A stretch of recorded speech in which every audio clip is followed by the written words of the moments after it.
أعوذ بالله من الشيطان الرجيم. بسم الله الرحمن الرحيم. السلام عليكم ورحمة الله وبركاته. إن الحمد لله نحمده ونستعينه ونستغفره ونعوذ بالله من شرور أنفسنا وسيئات أعمالنا. من يهده الله فلا مضل له ومن يضلل فلا هادي له. أشهد أن لا إله إلا الله وحده لا شريك له وأشهد أن محمدا عبده ورسوله. يا أيها الذين آمنوا اتقوا الله حق تقاته ولا تموتن إلا وأنتم مسلمون. يا أيها الناس اتقوا ربكم الذي خلقكم من نفس واحدة وخلق منها زوجها وبث منهما رجالا كثيرا ونساء واتقوا الله الذي تساءلون به والأرحام إن الله كان عليكم رقيبا.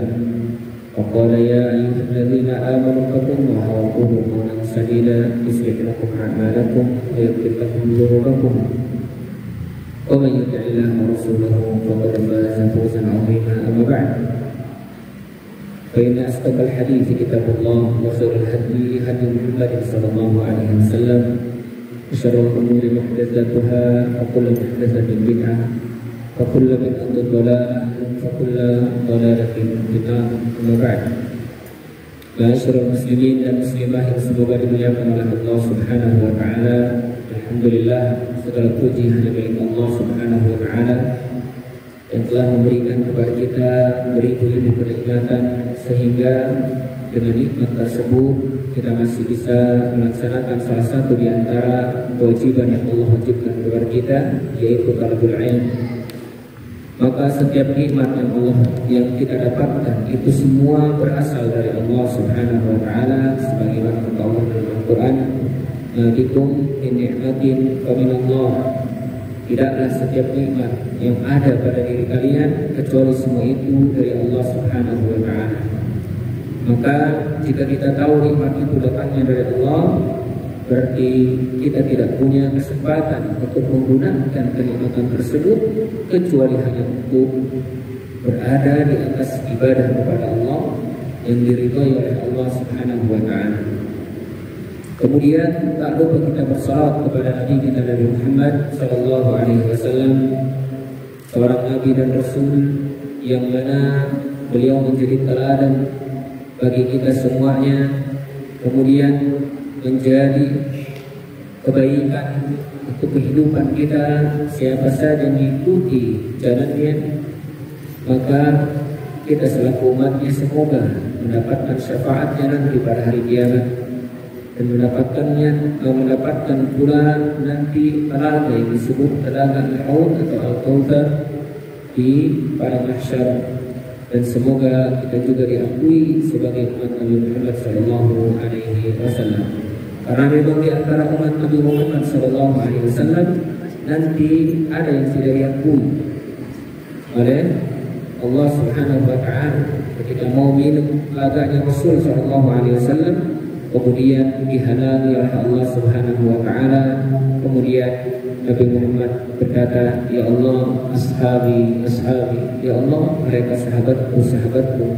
Kemudian kata Allah Subhanahu wa taala, "Ya Muhammad, innaka la tadri ma ahdatsu ba'dak." Wahai Muhammad, engkau tidak tahu apa yang mereka perbuat setelah engkau meninggal. Mereka mengadakan perkara baru dalam agama sehingga ketika engkau meninggal maka mereka membuat perkara baru. Ma'asyiral muslimin dan muslimah yang semoga dimuliakan oleh Allah Subhanahu wa taala, seorang mukmin tidak terlepas dan tidak jauh dari yang namanya akhlak atau adab.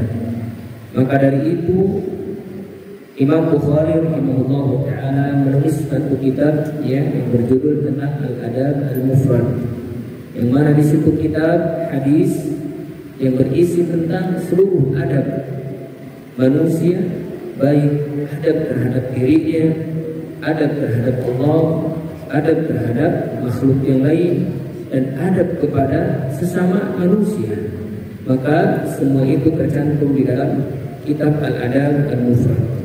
Maka siapa saja yang dia ingin mengetahui tentang adab, banyak sekali di dalamnya macam-macam judul dan yang lainnya, itu bisa nanti dia membuka kitab Al-Adab Al-Mufrad yang sudah diterjemah, mungkin ada juga ya, kurang lebih kalau yang sudah diterjemah itu ada 2 jilid.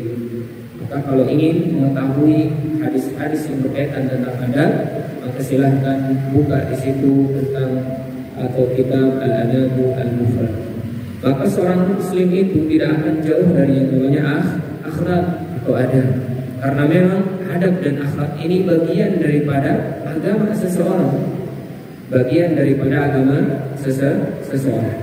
Makanya semakin dia berakhlak, pada hakikatnya semakin beragama pula seorang muslim tersebut. Jadi tolak ukur agama seseorang itu bisa dilihat dari akhlaknya. Maka dari itu penting sekali berakhlak atau beradab di dalam Islam. Sebagaimana kata Rasulullah SAW dalam sebuah hadis, khiyarukum atwalakum a'mala wa ahsanukum khuluqa.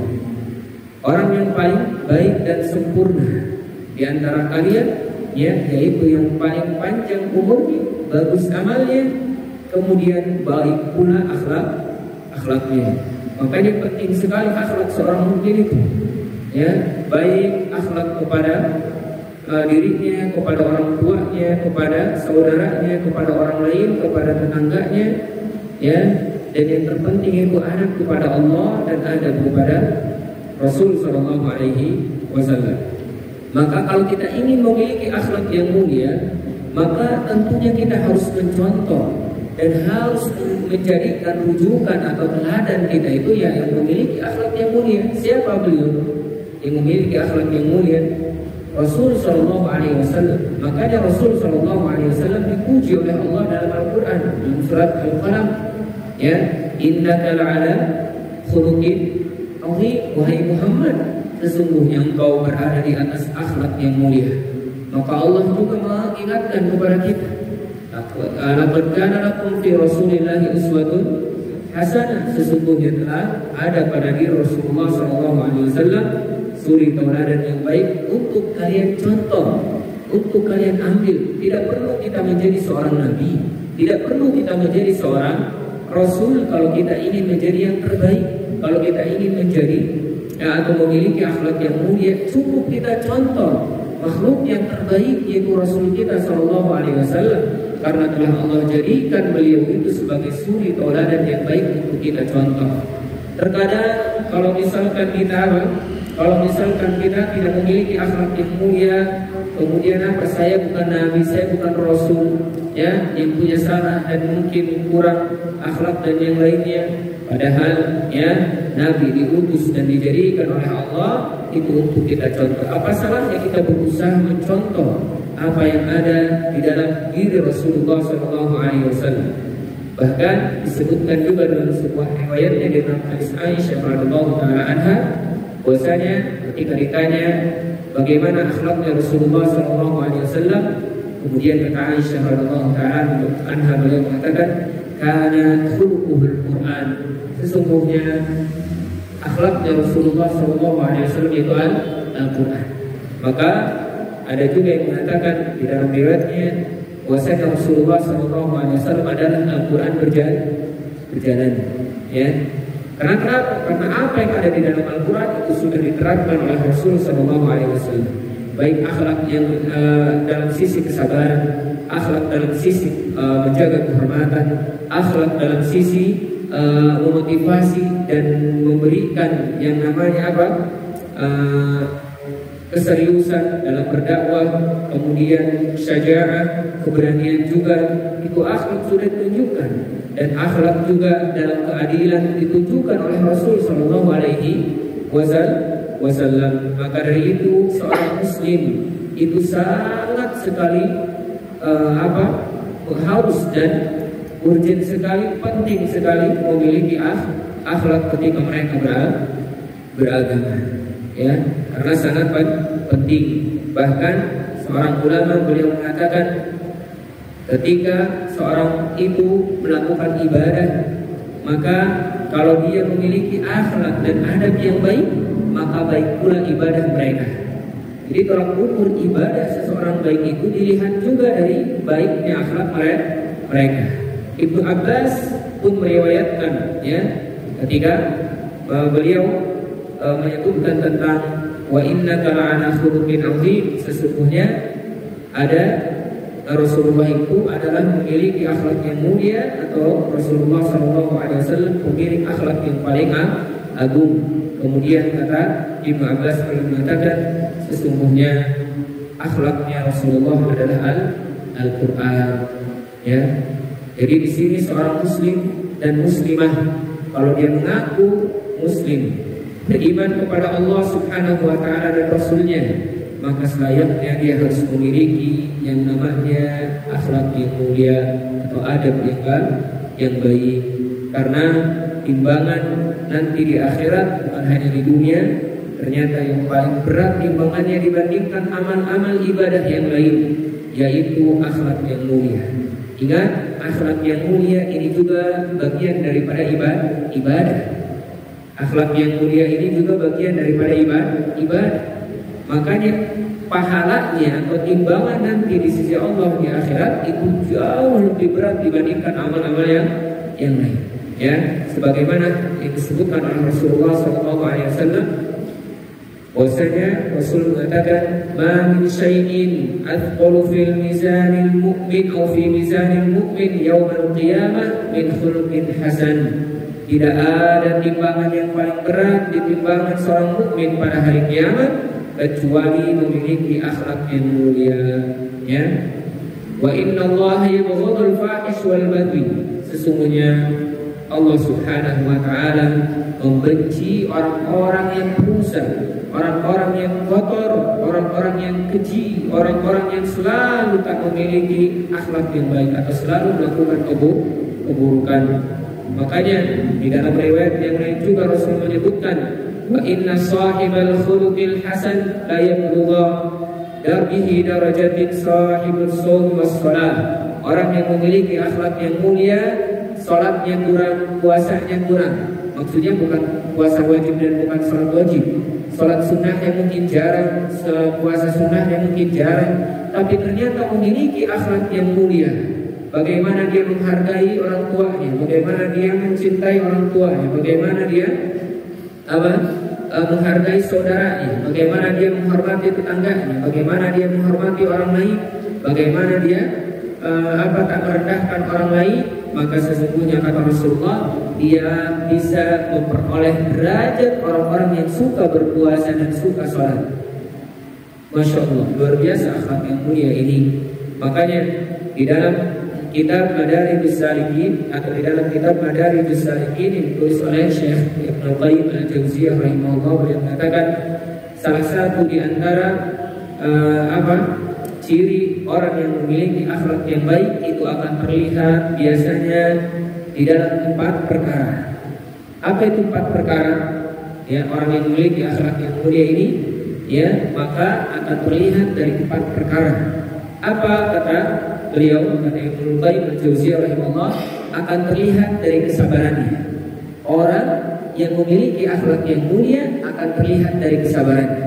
Ketika dia hendak marah, ketika dia emosi, atau ketika ada sesuatu yang tak membuatnya bahagia, tak membuatnya senang, kalau ada sesuatu yang menimpa dirinya dari keburukan atau mungkin musibah, maka kalau kita ingin lihat dia baik akhlak atau adabnya, lihatlah sejauh mana dia bersabar. Maka 4 perkara ini, yang pertama sabar. Orang yang akhlaknya bagus, akhlaknya dan adabnya baik, maka akan terlihat di dalam 4 perkara. Yang pertama sabar. Kenapa? Karena kesabaran itu bisa menahan yang namanya kemarahan. Bisa menahan yang namanya kemarahan. Orang kalau sudah marah bisa melukai, bisa menyakiti, bisa melakukan sesuatu yang buruk. Tapi kalau dia sabar tidak marah, kira-kira terjadi tidak perkelahian, terjadi tidak adu mulut dan yang lain. Kan terkadang adu mulut, perkelahian, menyakiti, yang menghina satu sama lain, ini disebabkan karena apa? Karena akhlak yang tidak baik, yaitu apa? Tidak ada kesabaran. Ya, maka kalau ada orang yang sabar, maka dia telah memiliki akhlak yang baik atau sebagian akhlak yang baik. Ya, maka sabar ini akan menjadikan kita bisa menahan emosi, bisa menahan amarah, bisa menahan dari untuk melakukan keburukan, bisa menambah kasih sayang, jadi menjadi penyayang dia kalau bersabar. Kemudian bisa semakin bisa juga semakin lembut kepada orang, dan mungkin banyak yang lainnya, dan tidak terburu-buru. Kan orang yang tidak sabar biasanya buru-buru aja, ya, buru-buru. Dan kalau dapat musibah, dia tidak akan sedih. Makanya kesabaran itu bisa menghilangkan kesedihan, bisa menghilangkan kegundahan, ya, karena kesabaran itu luar biasa pahalanya, bukan hanya di akhirat, di dunia pun Allah berikan. Hanya saja ini adalah amalan yang berat. Maka siapa yang bisa memiliki kesabaran, ya, pada hakikatnya dia sudah memiliki akhlak yang mulia. Dan yang kedua, ya, akhlak yang baik atau akhlak yang mulia, adab yang baik itu akan terlihat. Yang kedua yaitu iffah, bagaimana dia menjaga kehormatannya. Ya, jadi kalau melihat perempuan itu tidak langsung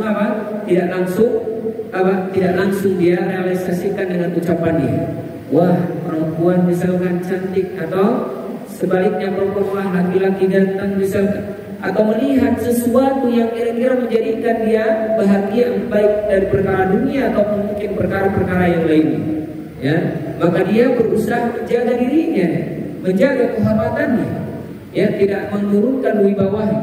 Kalau seandainya dia melihat perempuan mungkin yang tabarruj, yang mungkin bersolek, atau mungkin dandan yang luar biasa, dia tidak langsung mengekspresikannya dengan lisannya, langsung mengatakan perkataan yang memang benar ada padanya, tapi pada hakikatnya dia tidak menjaga kehormatannya. Dia mungkin langsung menundukkan pandangannya, ya, atau mungkin dia tutup matanya, atau mungkin dia tak memperdulikannya, atau mungkin dia tak menyebutkannya dengan lisannya. Ketika melihat sesuatu yang membuat takjub matanya, atau mungkin membuat takjub hatinya. Kenapa? Karena menjaga kehormatan ini bagian daripada akhlak yang mulia. Kenapa?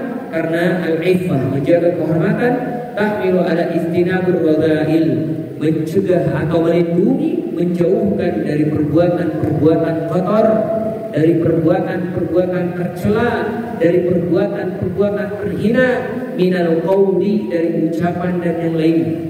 Kan biasanya, mohon maaf ya, kalau orang yang tak memiliki akhlak yang mulia, setiap apa yang dia lihat dia ucapkan dengan kalimat-kalimat atau muskolah kata-kata yang memang itu ada padanya. Kalau melihat tadi misalkan lawan jenis, dia ucapkan langsung. Kalau misalkan seksi dan yang lain, dia ucapkan dengan lisannya. Tapi kalau dia memiliki akhlak yang mulia, dia tidak akan mengucapkannya, karena itu akan menurunkan wibawa dan harga dirinya. Dan itu juga akan menandakan dan menggambarkan akhlaknya, ya. Jadi harus dijaga. Dan iffah itu bisa menjaga dan menghindarkan tadi dari ucapan yang buruk, yang kotor, yang terhina, dan dari perbuatan yang buruk. Ya, jadi dia tidak melakukan perbuatan buruk. Wa tahmilu 'alal haya, dan menjaga kehormatan ini juga bagian daripada akhlak yang baik. Itu akan menjadikan seseorang itu memiliki rasa malu, ya. Jadi memiliki rasa malu, tidak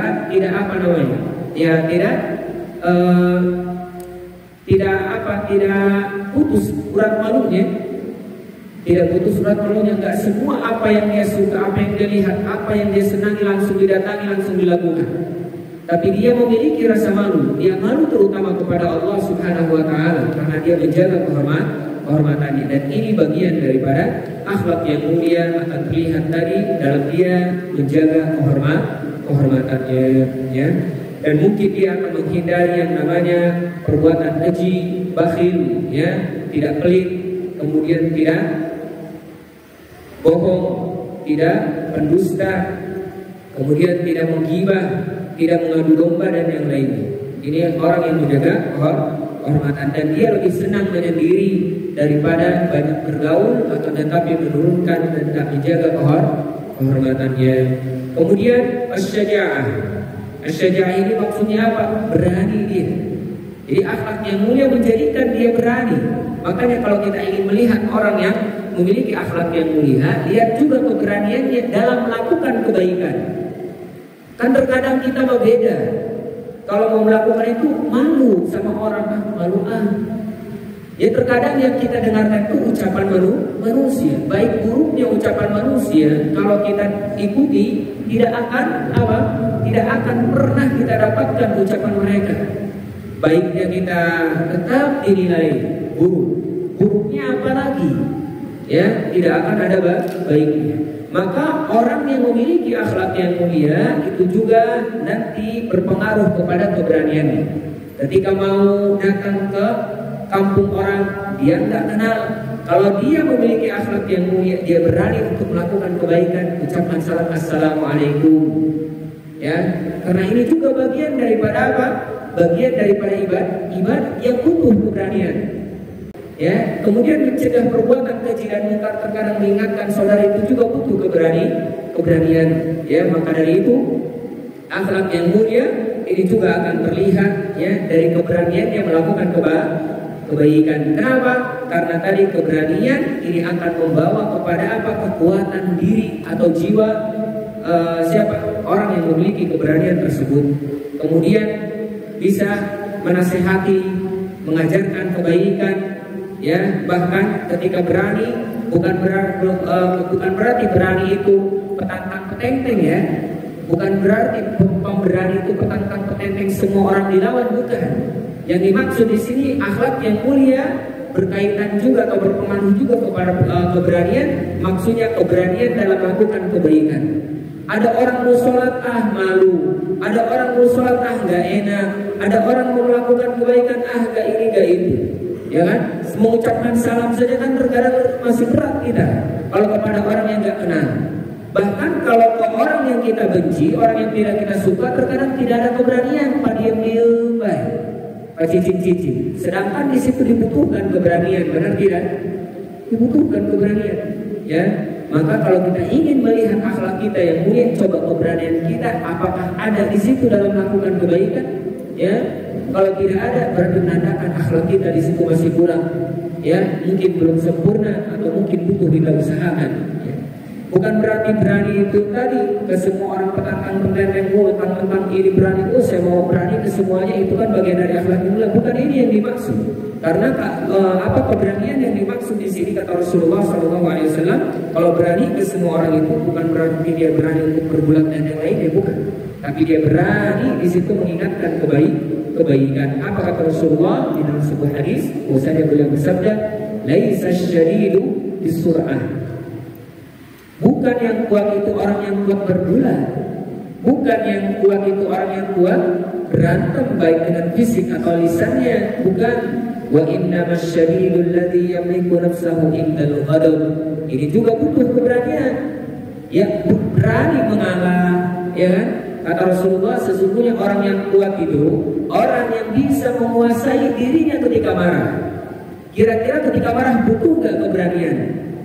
Butuh keberanian untuk menahan emosi amarah, untuk menahan kekesalan ketika kita tidak salah disalahkan. Butuh keberanian ketika yang mendolimi kita, yang menyakiti kita di bawah kita. Itu butuh keberanian untuk mengalah.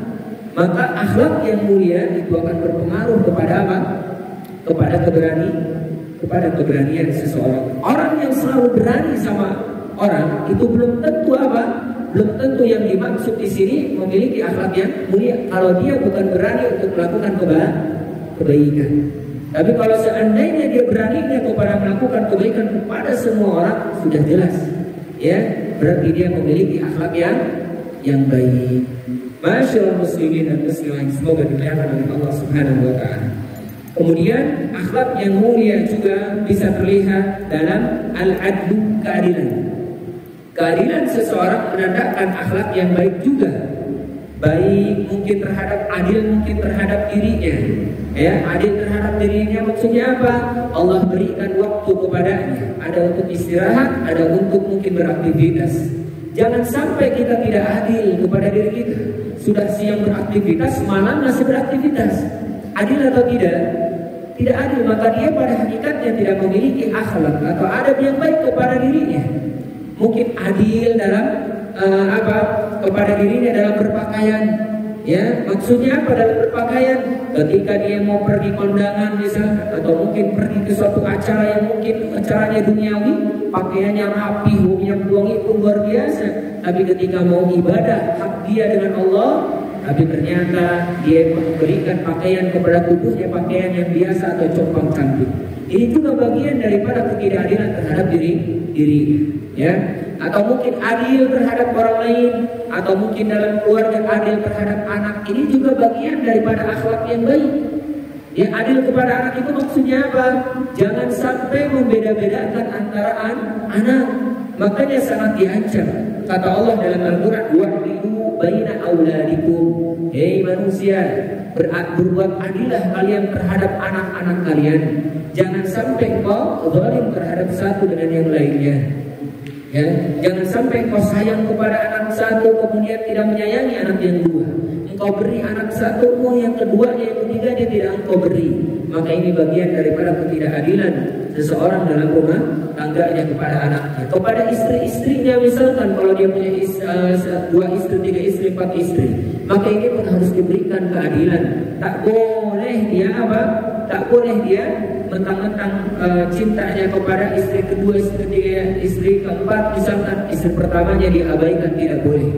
Tidak mengapa dia memiliki rasa cinta yang lebih kepada salah seorang di antara istri-istrinya. Karena kenapa? Karena manusia mungkin fitrahnya tidak bisa, atau mungkin fitrah manusia itu tidak bisa apa? Tidak bisa menafikan atau tidak bisa menghilangkan kecintaannya terhadap salah satu di antara perempuan. Akan tetapi tidak boleh kecintaan seseorang itu kepada salah satu di antara istrinya membuat dia tidak adil dalam perkara dunia. Kalau dalam masalah cinta tidak jadi masalah, silakan. Rasul pun ketika ditanya siapa yang kau cintai dari kalangan perempuan, siapa? Aisyah, ya. Aisyah yang paling dicintai. Makanya kata para ulama, dalam permasalahan cinta tidak dinafikan. Seorang manusia akan lebih cinta kepada sesuatu yang dia senangi. Akan tetapi dalam keadilan tak boleh seseorang itu apa? Condong kepada sesuatu yang lebih dia senangi.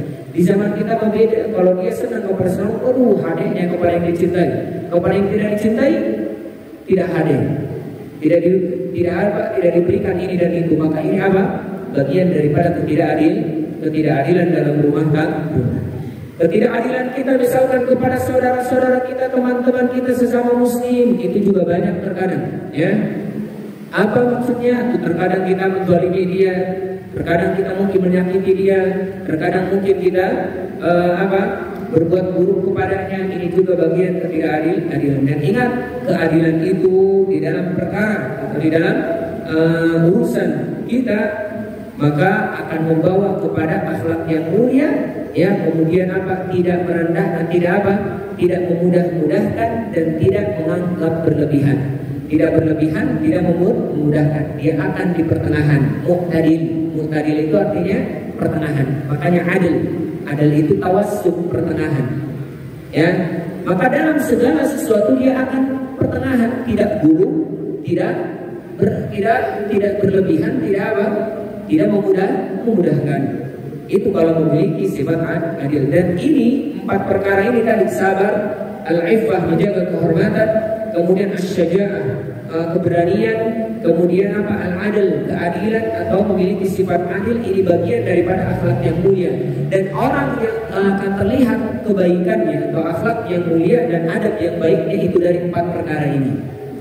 Rata-rata dari 4 perkara ini. Dan banyak di antara kita ini dari 4 perkara terkadang mungkin ada salah satunya saja, ada mungkin hanya 2 saja, ada mungkin yang 3 saja, ada yang 4 alhamdulillah, dan yang paling parahnya tidak ada sama sekali 4-4-nya. Ya, maka ini berarti menandakan dia memiliki adab yang buruk. Dan lawan dari 4 tadi, kata para ulama, yang kata Ibnu Qayyim al-Jauziyah rahimahullah, yang mengatakan bahwasanya al-akhlaqus safilah, akhlak yang buruk itu tumbuh dan berkembang, berdiri, ada, kokoh di dalam 4 perkara biasanya. Akhlak yang buruk itu adanya dari 4 perkara. Apa itu? Yang pertama, al-jahlu, kebodohan. Kebodohan itu akan menghilangkan tadi kesabaran. Banyak orang yang jahil akhirnya apa? Tidak sabar. Makanya orang yang jahil itu menjadikan sahibul jahil, pemilik kebodohan itu apa?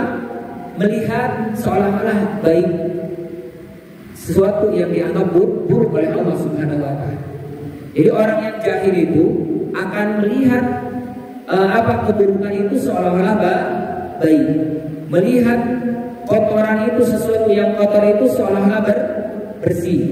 Pokoknya semuanya gambaran buruk itu akan terlihat baik itu bagi orang-orang yang jahil. Kekurangan dianggap sempurna, ya. Kelebihan dianggap kurang, pendusta dianggap dianggap benar. Pokoknya sebaliknya. Ini namanya kejahilan, dan ini akhlak yang buruk tumbuh dari yang 4 ini. Yang pertama jahil, yang kedua zulmun, kezaliman. Ya, kezaliman ini akan menjadikan seseorang itu tidak lihat, tidak pandang bulu. Ya, baik kawan, teman, saudara, siapapun. Yang penting bagaimana caranya dia tidak merugikan saya. Yang penting saya harus untung, ya. Yang lain enggak apa-apa untung ya. Kezaliman akan menjadikan akhlak yang buruk bagi seseorang. Makanya kata para ulama, az-zulmu yahmilu ala wad'i syai' fi ghairi mawdihi. Kezaliman itu akan menjadikan seseorang tidak meletakkan sesuatu pada tempatnya. Ya, kezaliman seseorang itu akan meletakkan sesuatu bukan pada tempatnya. Kita punya teman, harusnya kita saling menyayangi, saling menghormati, saling mencintai, saling mengingatkan dengan teman kita. Ini malah apa? Malah saling menggunjing, malah saling menyakiti, malah saling menggibah, malah saling mengadu domba, malah saling menjatuhkan. Maka kezaliman akan demikian. Di dalam rumah tangga pun demikian, di dalam keluarga pun demikian, di dalam perbisnisan pun demikian. Harusnya berbisnis saling tolong menolong, dia malah saling menjatuhkan. Harusnya dia saling menggandeng, ini malah saling sikut dan yang lainnya. Maka kezaliman ini adalah dasar tumbuhnya akhlak yang buruk. Kemudian kebakhilan akan muncul di situ. Kalau orang zalim itu bakhil akan muncul. Ya, bakhil akan nggak mau dia melihat orang itu tumbuh. Ya, nggak mau dia melihat orang itu maju, pengennya dia aja. Maka ini disebut dengan kezaliman yang akan menjadikan akhlak yang buruk, ya.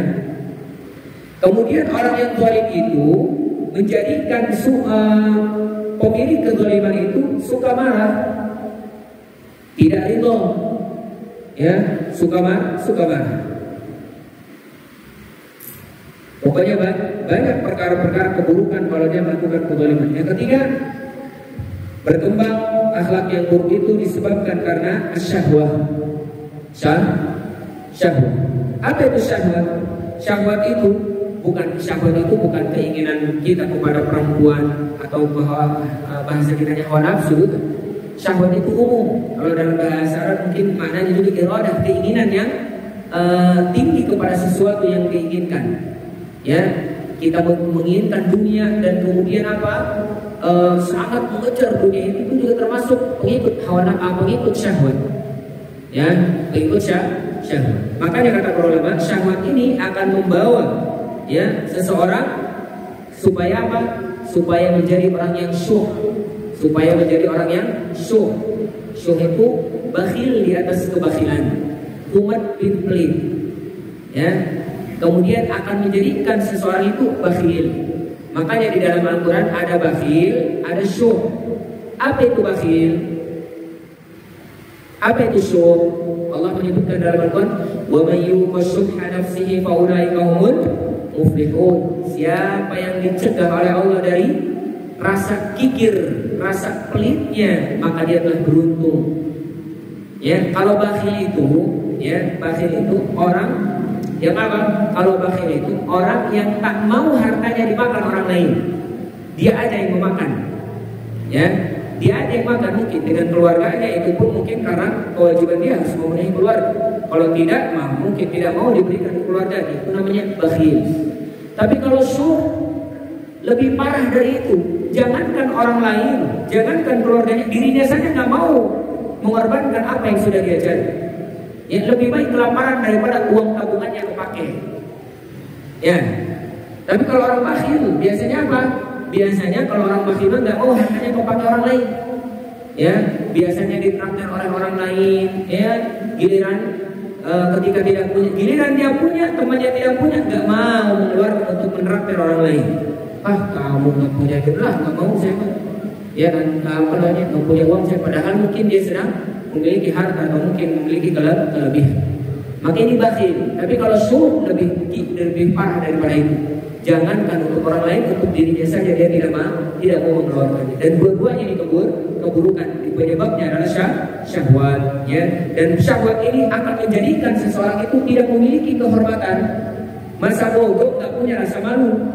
Bukan nggak punya kemaluan, nggak punya rasa malu, ya. Karena pengikut hawa nafsu itu atau pengikut syahwat itu ya masa bodoh. Yang penting mah saya terpenuhi keinginan saya.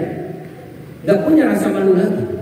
Dan kalau misalkan pengikut syahwat ini yang dimaksud hawa nafsu, misalkan dia nggak malu lagi melakukan apa saja, misalkan di hadapan manusia, nggak punya rasa malu. Yang penting keinginan saya terpenuhi sebagaimana siapa? Binatang. Kan kalau sudah muncul hawa nafsu atau syahwat binatang dimanapun dia nggak tahu malu, ya kan?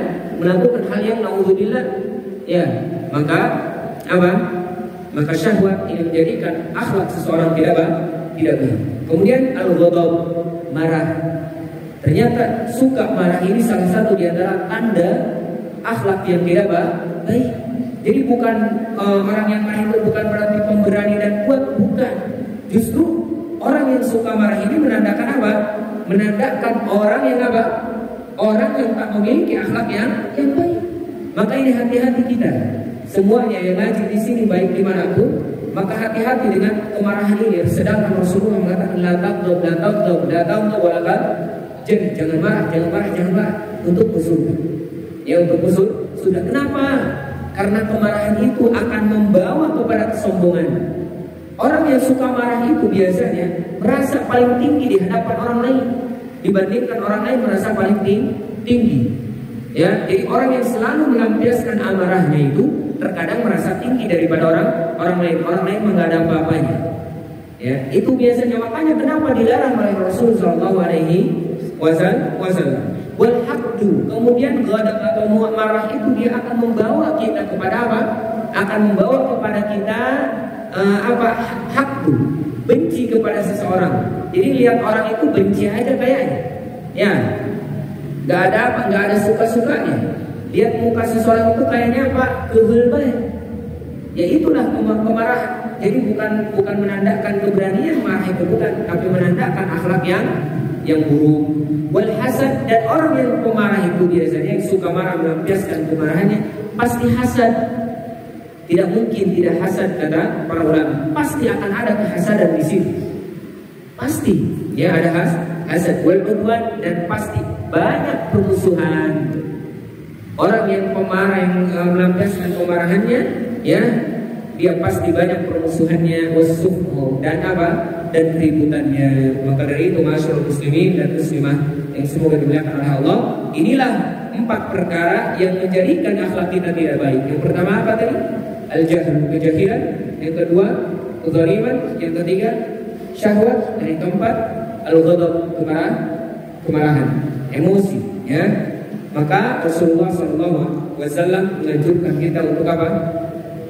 Untuk memiliki akhlak yang mulia. Sehingga di dalam sebuah riwayatnya Abu Bakar radhiyallahu taala anhu pernah menyebutkan tentang atau pernah disebutkan oleh Rasulullah SAW bahwasanya ada yang datang kepada Abu Sufyan dalam riwayat yang diriwayatkan oleh Muslim dalam hadis Abu Sufyan radhiyallahu taala anhu bahwasanya ada yang datang kepada Salman Suhaib wa Bilal di dalam sekelompok sahabat.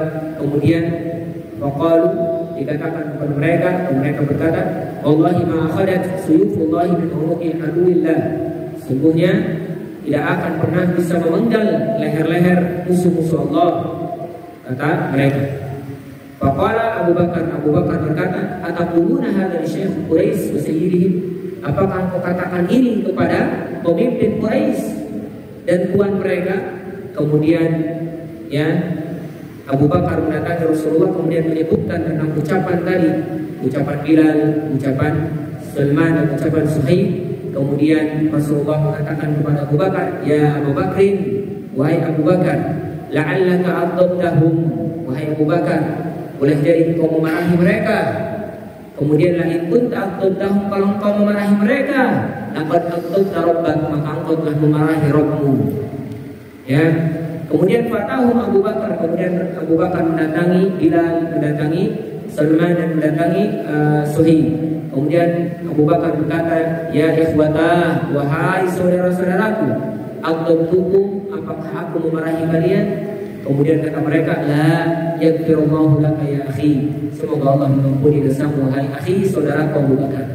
Masya Allah, Abu Bakar takut ketika dia menasihati, mengingatkan seseorang dalam keadaan marah. Apakah ucapanku ini memarahi kalian? Tapi mereka ternyata tidak merasa dimarahi. Hanya saja Rasulullah mengingatkan kepada Abu Bakar, wahai Abu Bakar, hal aqdahum, apakah engkau marah kepada mereka ketika mengingatkan mereka? Kemudian kata Rasulullah, kalau engkau memarahi mereka dalam mengingatkan mereka, maka apa? Maka engkau telah memarahi Rabb kami. Kata Rasulullah. Kemudian Rasulullah Abu Bakar langsung mendatangi mereka dan mengatakan, apakah tadi saya memarahi kalian? Ternyata mereka menjawab, semoga Allah mengampuni wahai Abu Bakar, wahai Abu Bakar. Masyaallah muslimin dan muslimat yang semoga dimuliakan oleh Allah Subhanahu wa taala. Jadi inilah akhlak yang mulia yang harus kita miliki, dan akhlak yang mulia ini ternyata bisa timbul dan bisa tumbuh, ya. Bisa timbul dan bisa tumbuh dengan cara amaliyah atau dengan cara kita mempraktekannya dan kita mengusahakan. Tidak akan tumbuh sendiri kalau kita tidak mengusahakan. Bagaimana cara memiliki akhlak yang mulia tadi? Kesabaran kita apa? Kesabaran kita uji. Bagaimana cara menguji kesabaran? Coba cara menguji kesabaran, kata para ulama, innamas sabru bitasabbur. Sesungguhnya kesabaran itu harus dilatih kesabarannya. Ya. Makanya nggak ada orang yang lahir itu tidak terlahir dengan memiliki kesabaran yang langsung.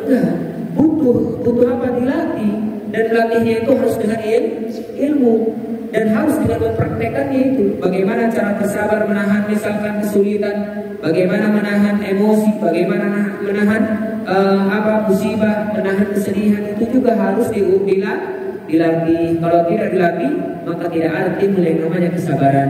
Maka kalau seandainya kita mengatakan ini mah tabiat saya suka marah, ini mah tabiat saya suka ini mah tabiat saya nggak sabaran, maka sesungguhnya itu tabiat manusia. Tabiat manusia itu diciptakan oleh Allah baik, ya, diciptakan oleh Allah baik, ya. Makanya Allah ciptakan juga di situ ada keburukan, falhamaha fujuraha wa taqwaha. Maka ada yang memilih kebaikan, ada yang memilih keburukan. Maka orang yang tadi memilih keburukan tidak mau melatih untuk melakukan kebaikan. Tapi orang yang tidak pernah ke masjid, bukankah butuh dilatih untuk datang ke masjid? Kalau misalkan dia nunggu hidayah, nggak pernah berlatih, gimana? Tidak ada yang namanya apa? Usaha, maka tidak akan terjadi demikian. Maka sama, ternyata akhlak yang mulia butuh pelatihan.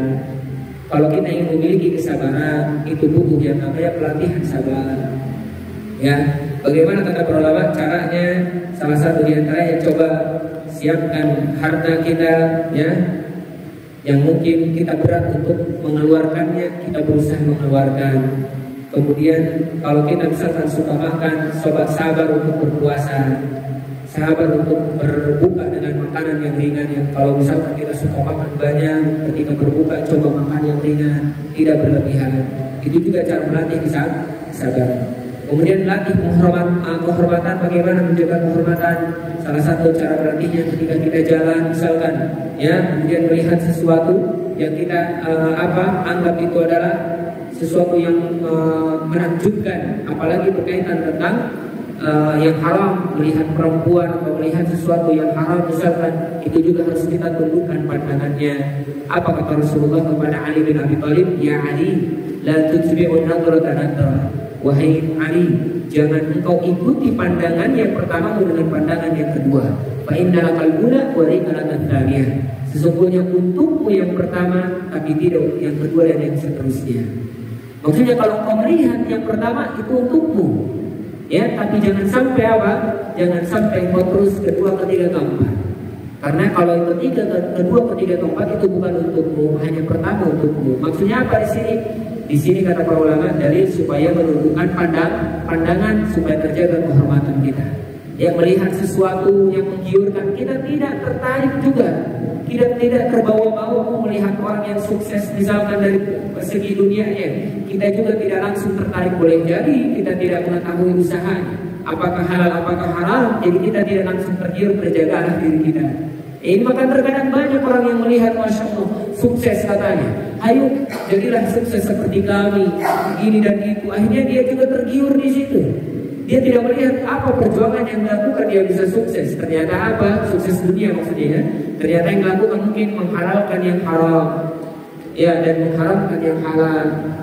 Ya, akhirnya karena tergiur tadi ikut-ikutan turunlah wibawa dan kehormatannya. Maka harus diusahakan dan harus dilatih juga di situ, ya, menjaga pandangan dan menjaga apa? Diri dari perkara-perkara yang menakjubkan diri dari dunia. Melatih keberanian pun tadi perkara kecil dulu, mengucapkan salam kepada keluarga yang mungkin jarang kita ucapkan salam. Mungkin di keluarga kita kalau ketemu jarang mengucapkan salam. Kemudian kalau kita sudah mengaji, ingin memiliki keberanian, ingin memiliki akhlak yang mulia, membuktikannya, kita sampaikan ke keluarga kita assalamualaikum. Ya, kita mulai dengan mengucapkan salam, ya, kepada orang yang sedang kumpul rame-rame assalamualaikum, ya, kepada yang tua kita ucapkan assalamualaikum. Kita juga usahakan atau melakukan kebaikan, ya, kita juga tidak tidak malu-malu. Terkadang kita malu melakukan kebaikan, malu, inilah itulah. Syaitan datang pada akhirnya, kita tidak melakukan kebaikan, ya. Masyaallah muslimin dan muslimah yang semoga dimuliakan oleh Allah Subhanahu wa taala. Kemudian kita juga latih perbuatan atau sifat taat, keadilan, ya. Maka itulah perkara-perkara yang bisa memunculkan akhlak yang mulia. Dari 4 perkara itu dilihat dari orang yang dari 4 perkara ini ternyata buruk, ya, pada hakikatnya dia belum memiliki akhlak yang baik. Maka akhlak yang baik ini terlihat dari 4 perkara tadi, ya. Apa saja? Nanti boleh diputar di channel YouTube-nya, ya, biar mulang kembali. Masyaallah muslimin dan muslimah yang semoga dimuliakan oleh Allah Subhanahu wa taala.